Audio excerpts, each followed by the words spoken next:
He would.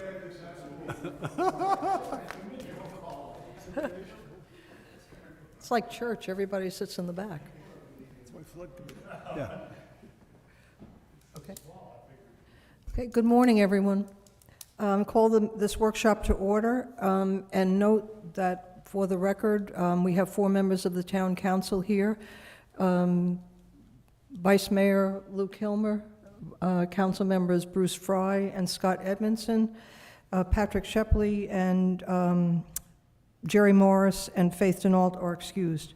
We also have here our town manager, Cliff Gravier, our assistant town manager, Terry Tiemann, our town clerk, Molly Daisy, and our IT director, Will Wharton.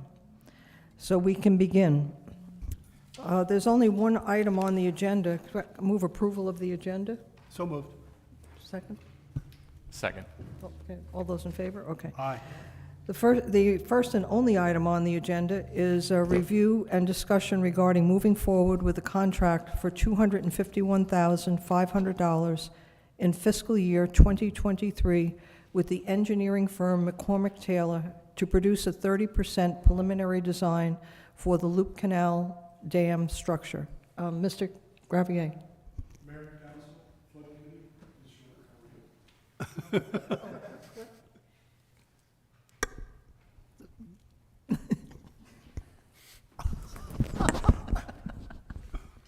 You wanted me to bring the microphone down? Well, yeah, Okay. I mean, at Okay. least this one time I'd like All to right. hear you. All right. Mayor, Council, audience here, thank you. As you all know, especially council members, and Lou has been slogging along with this almost as long as I have. We've reached a point in time in our consideration of trying to do something that would actually have some impact on flooding in Bethany Beach to the point in time that we can get beyond just thinking about it, get beyond just simply a concept, and develop a 30% preliminary design plan.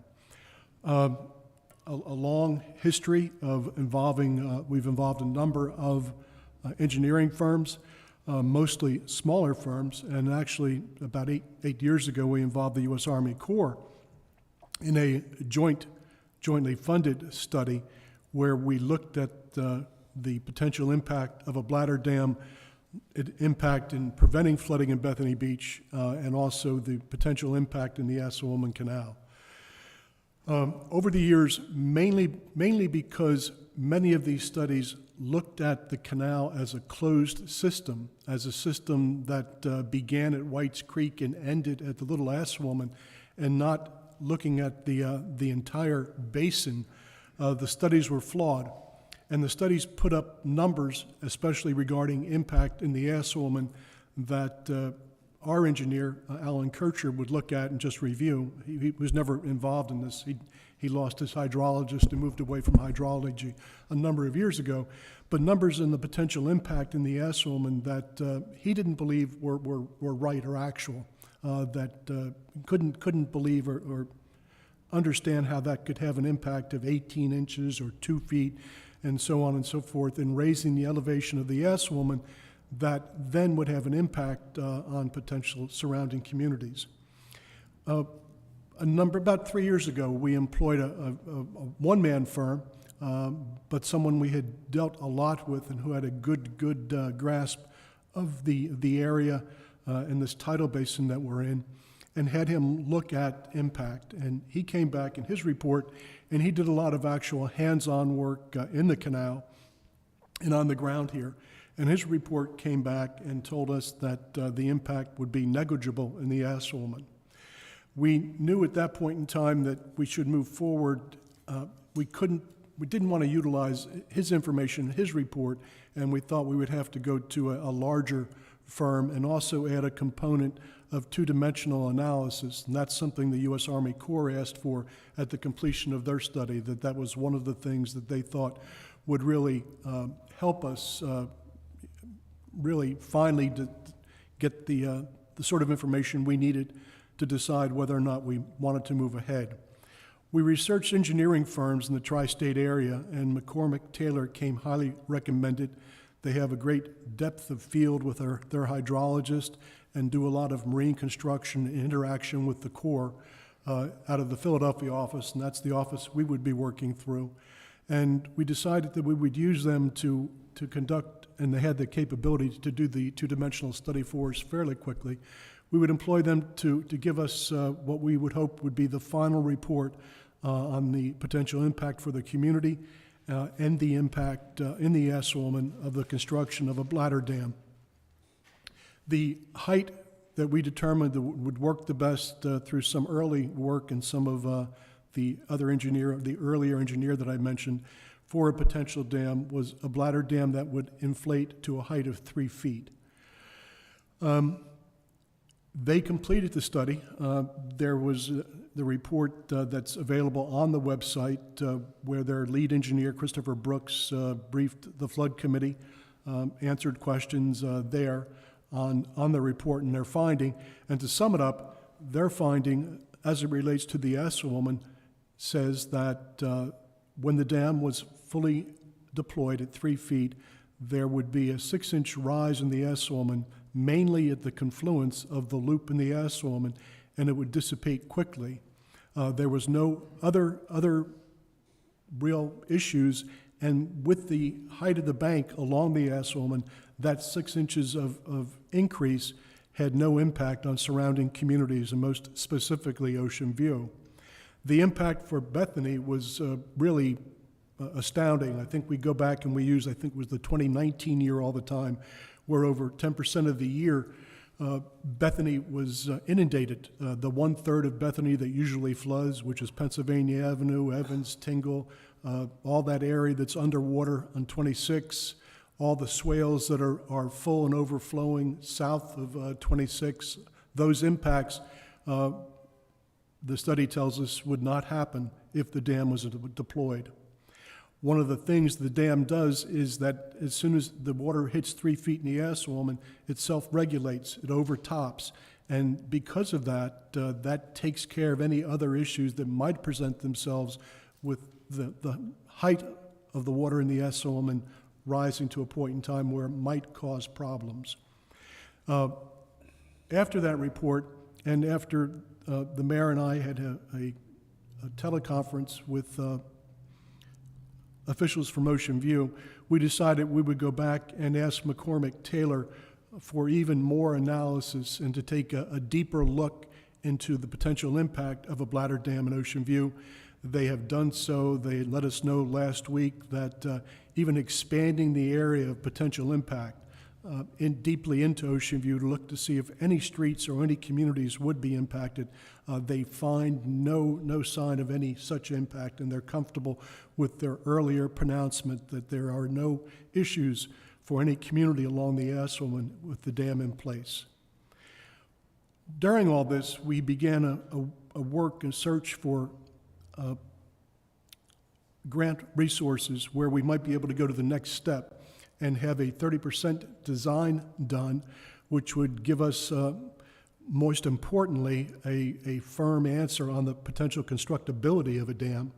In our conversations with Mccormick Taylor, they thought we could accomplish enough in a 30% design that we wouldn't have to go to a 60 or 65% design review. And traditionally in these sorts of things, you see a 30, 60, and a 90, and then the 100. But they believe that they can accomplish enough, meld some things into the 30% design so we can just stay right at the 30% design, not have to incur the cost and additional work for 60, 65% design. And out of that, get a definitive answer on constructability and identify constructability problems. Their document that you all have, it's a technical document from my perspective, in many areas way beyond my ken. And one of the reasons I wanted to have this meeting is to see if there were any technical questions or concerns based on what they're offering to do in that report. Take them down. We will have McCormick Taylor present at our Friday meeting and have him try to answer those questions. This, for us, would be a giant step forward, and you can see, I think, with the thoroughness of the 30% design that we will be fairly well along the process. Another thing they incorporated that you normally see in the 30% design in their proposal here are a number of public hearings that are necessary in the permitting process, and they believe that we can get into the permitting process off of this and not have to go farther, so we don't have to invest a lot to find out that we can or can't, and that's what we're essentially doing here to a certain degree. If there are issues or with constructability or permitting, we should be able to resolve them with this work. So they've been great to work with in that regard, and they believe that from the point in time we authorize them that this is something they can accomplish in 6 to 8 months. And that's, from my perspective in Sussex County, wildly optimistic, but that's what they're telling us right now. Mayor, questions, comments? Questions? Do we know how long the bladder section, the part that actually lifts up, how long does that last? Does that last a long time? Because it must be made of fabric or something, right? I think when we've talked about it, and I think somebody might have asked that question, the bladder itself might be made of, they haven't, a variety of different materials, so I don't know what the life is. I think the question regarding life was asked during our briefing, and I think the answer was... I think he said 30 to 50 years. Yes, 30 to But 50 he years, did yes. say that it would require maintenance, and some of the other parts, other than the bladder and the dam, may need to be replaced sooner. But I thought he said 30 to 50 years with proper maintenance. And in some discussion we've had with them, whatever raises whatever the physical dam is may not be a bladder construction, it might be something different. So all those things I think will be worked out within the 30% design. Can that also be activated remotely? Oh, certainly, yes. Activation and and there's been questions over the years, well, who's going to control this? That will certainly be something that will be worked out with the Corps and DENREC. And hopefully our concerns will take a significant role in that, and we'll not find out that it's operated from Dover, that we actually have some control and input on how it's activated. This, if we move forward with it, will be constructed entirely on property owned by the state and controlled by DENREC. Oh, so we'd have to get permission for them to, before we could... This will be on their property. Yeah. I mean, this will be a DENREC. I mean, permission for them to activate the... I don't know. We'll have to work out the policy of how it's going to be used. I mean, we're in tune enough here with our small community to know that there's a benefit for us to deploy it if we have a large storm cell moving through as a basin to catch rainwater. Right. We know here, because we see it all the time, when we should raise the dam and lower the dam, as opposed to something that's just simply on a formula based on the height of water in the Assawoman. Gotcha. So having that personal ability at some level here in the community to be involved in the activation would be a benefit, and certainly what is something we would pitch to DENREC and to the Corps. Yeah, that makes sense to be proactive than reactive. Yes, instead of something that just is on some computer Yeah. algorithm on Yeah. tide height and such, and, yes. And he did talk about, I recall, and about the difference when they deployed the dam at half a foot versus 1.3 in a rain event. Mm-hmm. You know, that there was less area that was affected by flooding. It shrank the area pretty substantially. Yes. So One can only imagine the amount of pressure on this dam, or the water coming, pressing against it during a storm, so. out of all this, one of the things that's been a surprise to me that I mention whenever I talk about this is that the overtopping of Fred Hudson and the push-in from Fred Hudson isn't what floods the community. It's the force of the water and the strength of the water pushing in from the Assawoman into the loop. Yeah. The second component of all this is also a gate at the northern bike path on the Freshwater Park. And that's a fairly easy thing to accomplish. For a number of years, we thought we would have to do something at Fred Hudson Road. That would present a number of problems and a potential impediment, because we'd have to work through DelDOT, somehow modify the road and construct some sort of a structure there to block water. But one of the things the study has told us, again, that was informative, is that there's a choke point in that upper bike path, and it has a dramatic impact on what comes to us from Fred Hudson Road. Gotcha. Just a couple comments from a couple different perspectives. One is, interestingly, you just noted it would actually raise the water levels in the Asswoman by 6 inches. If you've ever taken a boat through the Asswoman, having 6 extra inches of water would make it It's a quite positive thing, yes. much less stressful. That's true. It's not a good time. No. Only at the confluence, only at the Yeah. immediate area around the dam. But that's the yes. worst part. That's the lowest part. I've had to like treat my boat like it's Venice there before and get out and push with my foot. It doesn't make you look like a qualified captain. The one interesting thing, which I'm sure will get addressed in the study, is that there are a number of people who own and keep their boats in the Tingles Addition neighborhood and along the canal leading out to the Asswoman. So obviously when the dam is up, that's going to restrict access to the waterway. So finding a way to just note that for people, I mean, I'm not sure how many people that actually affects, but if there's a way to let someone know that on a Saturday that's going to be up and they're not going to be able to get their boat down there. There is a ramp that could just pull it out right there at Tingles. But the other thing I just wanted to note is that I think in 2018, I leased office space at the corner of Central and Pennsylvania, and we moved out to Millville for a number of reasons, but one of them was that it's very hard to run a business there, knowing that your access to your office space is going to be through floodwater. I think you noted in 2019 that 10% of the time, that area in particular was flooded. We were very happy to not be at that corner in 2019. So I think if our duty is to protect property value, and we have great friends who still own their businesses at that corner, and it's difficult. If you talk to the owners of Sedona, there are Friday and Saturday nights where they can't open, and how many of those do they have every summer that they're trying to make their entire year off of? So I think it's an important piece of structure that we're trying to make happen. We've looked at it and we talk about it as something that's going to help us prevent what we quote unquote call our nuisance flooding.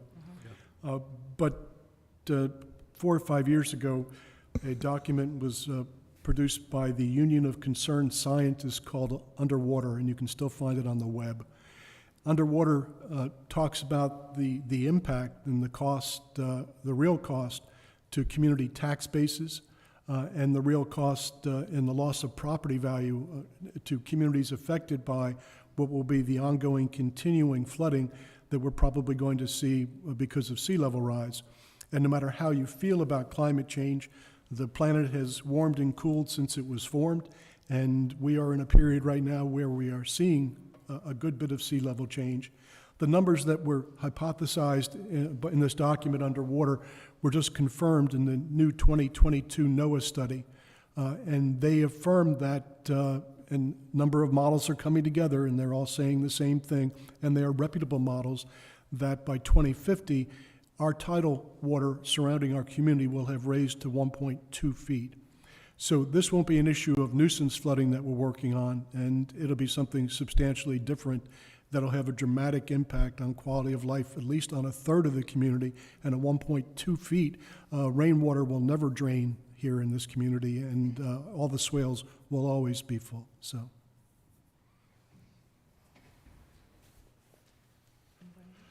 I just want to say I've asked people what they think about the project, and I've seen nobody against it, so I think that's encouraging. It's important to note, and I'll raise it again at the meeting on Friday. This is $251,500, and one of the elements here is going to be constructability. And we won't know definitively, unless we do something like this, whether this is even feasible. We may get deep into this and find out that for whatever reason, the amount of property available, soil conditions, whatever, that this is not something that we can do. And we will find that we're going to have issues as it relates to access, the location of whatever electronic equipment is needed that we're going to have to work on and work with. We may end up having to actually purchase a piece of what is now residential property somewhere close to this device to make it work. And those will be things that we'll know in the future. But given, again, the potential impact I offer to the council, I still think this is something we should move forward with. So. Did I understand you correctly saying that, and I did note how detailed this 30% study was, very detailed. Did I hear you say that because this is so detailed that we wouldn't have to go to the 60%, we could just go, if this was feasible and everything worked out, we could just go to the 90% study? Yes. Okay. And included in this, again, generally when you get to the 60, you'll have the constructability issue Right. and then the permitting issue. They believe, they've worked this in a way that we can get there within this. Mm-hmm. It was interesting, too, that John had pointed out at during that presentation that Sandy was a 4-foot event, and since then there has only been one 3-foot event, that this would have prevented, the past 8 years, it would have prevented 100% of what you've seen in Bethany Beach, in yes. Bethany Beach Yes. on Pennsylvania Avenue. And if you go onto the website and do the gauge there for the canal and hit 3 feet, you see, I mean, it even extends over to Turtle Walk at 3 feet. I think it was 4 feet at the gauge near Jefferson Bridge Road. And our experience in that storm was that the push was from a little asphalt and it quickly dissipated, so it didn't have that 4-foot impact on Bethany. But yes, even regardless, that would have prevented all of that. So, Anybody else? Anybody in the audience have any questions? Okay. Hearing none. Do you have anything else No, to say? Okay. that's all I have. Then we have a motion. I make a motion that we end the meeting. A second. Okay. All in favor? Aye. Thank you, Mr. Gravier. Thank you. Mayor, Council. Thanks. Thank you all for coming.